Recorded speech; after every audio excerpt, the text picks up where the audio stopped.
everyone, welcome back to my channel. It's been long overdue. It's been a really long cold winter, but I found a good day to go ahead and do a very simple exercise since we're all in the same boat and getting our horses back in shape after this terrible winter.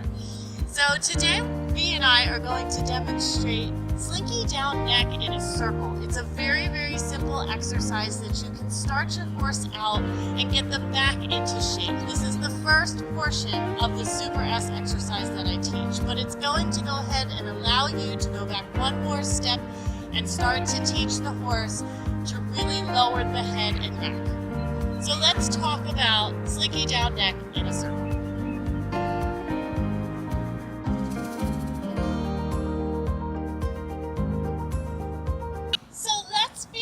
By talking about how we're going to start this exercise. V is outfitted in a full cheek snaffle bit and a bridle, just something very simple. And I'm going to go ahead and I'm going to put the reins over her neck. And I have with me a dressage whip, and that's going to help initiate forward movement with V. I have behind me a cone. Now this is something new that I've started recently to help the handler to stay in a better position. Later on, I'm going to show you how to advance this exercise into straight lines. But for right now, we're going to start with Slinky down neck in a circle. So let's talk for 1 second about what part of the body that we're really targeting in this exercise. So what's very important is the poll area, which is the highest point of the horse's body. Basically, as we're standing here, the poll is the highest section. This is the top portion of her skull. So when V goes ahead and she starts to lower her head and neck, what we're really looking for is the poll or her skull to lower. Some people get the section between where the poll and C1 start, which is the first cervical vertebrae. Some people tend to think that that section of the head and neck is basically the poll, and it's really the joint that we're talking about there, and that's the area that we want V to start to bend in order to flex through the rest of her body. We'll get into that in another video.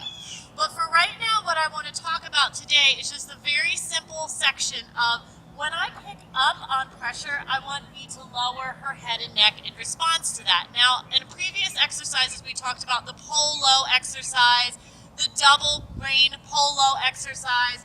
So as we go through this, I'll provide those links below so you can go back and check. And like I said, all we're doing is taking step 1 of the Super S exercise, and we're really perfecting it in this portion of this video. So I'm going to take V back here to where our cone is. I'm going to ask her to back up a few steps.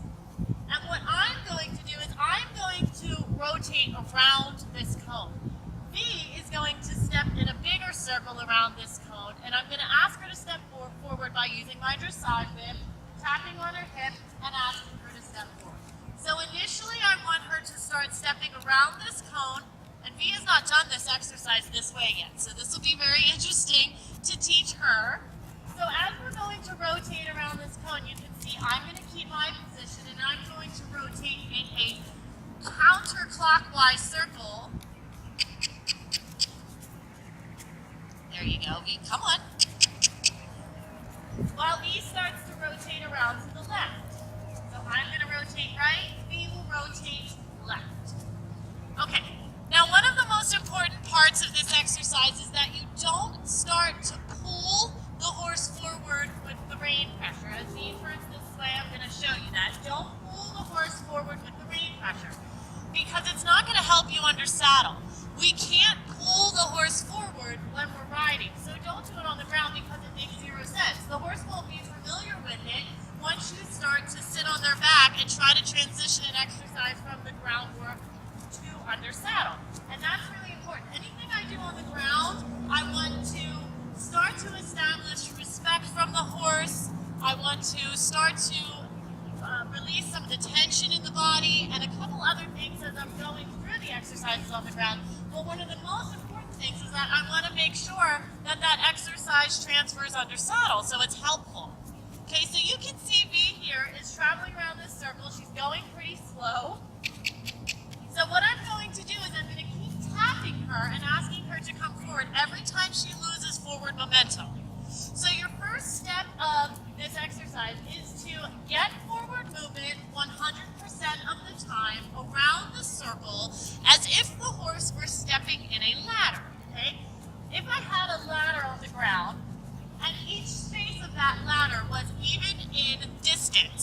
that's what I want to think about. Specifically with these inside left hind foot here, I want this left foot to reach up and step in the ladder, and step in the ladder, and step in the ladder, and step in the ladder. Move her up and step in the ladder. Just like that. So as she's coming around the circle, it starts to get symmetrical and even.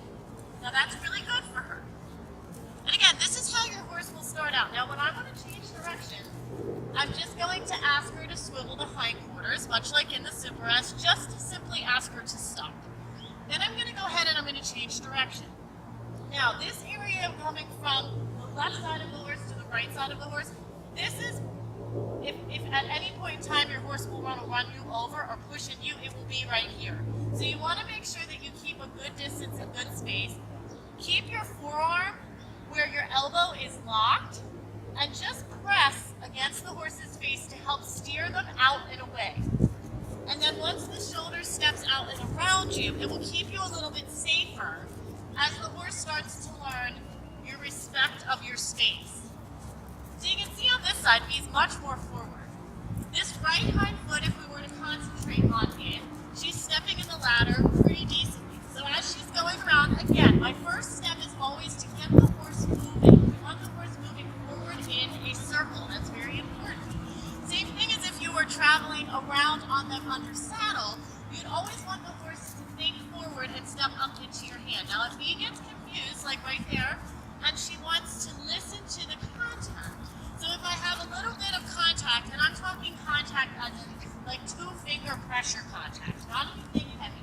Okay, you're not pulling back, you're not trying to stop, you're not trying to do anything else other than just ask the horse to step up into your feel and your contact. So once he starts to step around in this circle, inside right hind foot is stepping in the ladder. That's good enough for this portion of the exercise. So I'm going to ask her to stop.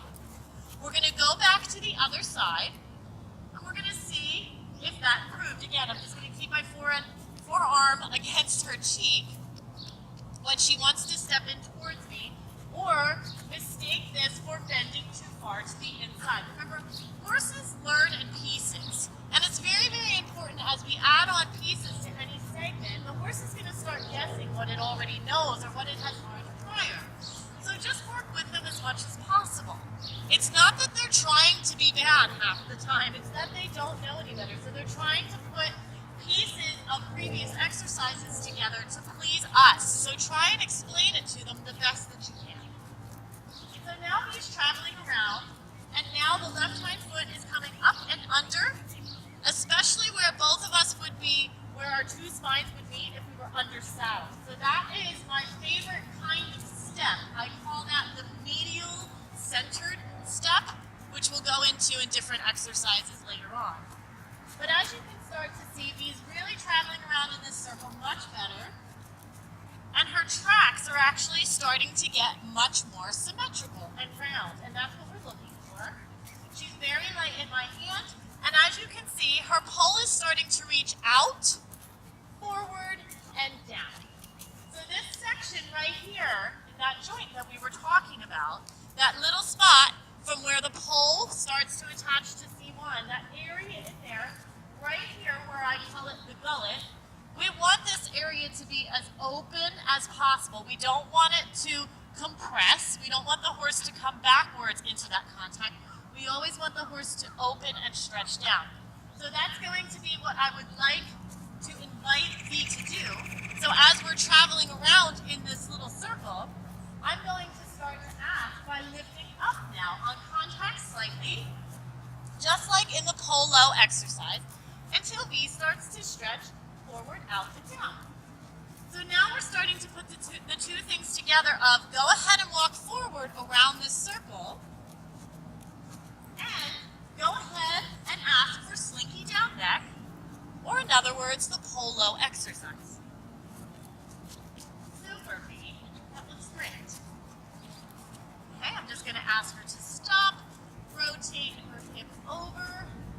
Again, I'm just going to go ahead and block, just to be safe. I'm going to direct her shoulder out and away, and then point a hip and tell her to step forward into my contact. Now what you want to be careful of, some things to look out for when you first start this exercise. A lot of people will apply too much pressure on the rein or on the bit, which will in turn, we'll just demonstrate that, either overbend the horse. As you can see here, V is starting to twist with her cervical vertebrae. One ear is lower than the other. She's starting to back up, and she's starting to listen more to my contact. So always remember that horses have to make a decision and have to figure out which cue they're going to listen to, basically, or which signal they want to listen to. Whatever the handler has that's more overbearing is what the horse is going to listen to. So in other words, if I'm really driving her forward with this stick and I'm really telling her to go, but my hand isn't allowing her to step forward and freely into this circle, then she's going to have to make a decision. It's either I have to listen to their overbearing hand, which is telling me to whoa, or I have to listen to the overbearing whip, which is telling me to go. So she's going to make a choice. And when they make that decision, sometimes that's not necessarily what we're thinking in our head or what we want from them. So be very careful about what you're asking your horse to do. As you go through this exercise, as simple as it is in your mindset and the way that you're applying it to the horse, you are really teaching multiple things during this session. One of them is to teach the horse to go forward in response to pressure, whether it's pressure from your stick, pressure from both legs, pressure from your seat, and you're also having them respond to the contact on your rein, especially just one rein, not even two at this point. So as V travels around this circle, what we're going to start to look for is I'm going to start to travel around this circle, and I'm going to start to walk right next to her. And what I want her to do is I want her to really feel like she can reach into my inviting contact. There you go. And I want her to stretch down and feel like she can really step up into that. And you need all of the main neck muscles really relaxed and tension-free. And you can see that the gullet is more so opening. These muscles on the lower portion of her neck as she travels around, she's a lot of mane, I don't know if you'll be able to see it, but her lower neck muscles are really starting to relax. I'll get out of the way here so you can kind of see these muscles as she's traveling around are really starting to become almost trampoline-like, what I like to see, where they're really starting to relax. So now V has to use her top line in order to travel around this circle more so. So now we're starting to get into the back muscles. Super, V. And we'll just finish up by going the other direction. And again, you want your horse nice, relaxed. This is a very simple exercise by nature. Something you can just start to work on with your horse. The cone is to help you stay in one spot. By asking the horse to make a round circle like this, you're starting to get the hind foot to step up and under medially, and you're also going to get a little bit of a bilateral step, which later on we'll talk about is very, very important in any of your lateral work, or teaching the horse to come up and under with the hind quarters. So engaging that hind foot is very, very, very important in teaching the horse balance all through the body and all through the four corners. So I hope this exercise has helped you. We're going to go into a few other exercises to help your horses get back into shape from all of this winter and to get back into spring riding. I hope you guys enjoyed this. Thank you, V, so much for joining me. Be sure to subscribe to my channel. Hit that little red button at the bottom if you haven't done so already. Tell all your friends about this and let's help this channel grow. I really enjoy making these videos for you guys. If anybody has any questions, feel free to send me an email at tarajones7@yahoo.com. Thanks so much, guys. See you next time. Good job, V.